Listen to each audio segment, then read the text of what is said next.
Hybrid নয়নতারা দীর্ঘদিন বাঁচিয়ে রাখতে গেলে আপনাকে বৃষ্টি থেকে দূরে রাখতেই হবে, মানে আপনাকে শেডে রাখতেই হবে।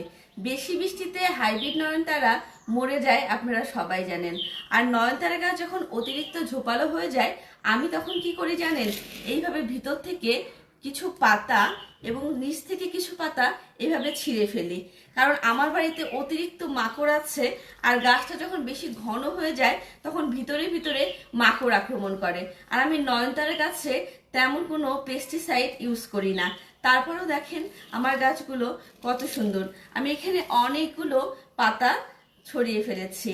আর এখানে আপনারা যা করবেন, গাছের গোড়ায় যখন এই পচা পাতাগুলো পড়বে তখন অবশ্যই গাছের গোড়াটা সুন্দর করে পরিষ্কার করে দিবেন, কারণ নয়নতারা গাছে অতিরিক্ত ছত্রাকের অ্যাটাক করে। আর এই পচা পাতা থেকে খুব সহজে ছত্রাক অ্যাটাক করে এই গোড়া থেকে, ঠিক এই গোড়া থেকে পচে যায়।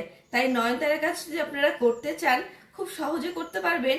মাত্র কিছু টিপস আপনাকে ফলো করতে হবে, তাহলে বছরের পর বছর এইভাবে নয়নতারা গাছে ফুল আপনারা পেতেই থাকবেন।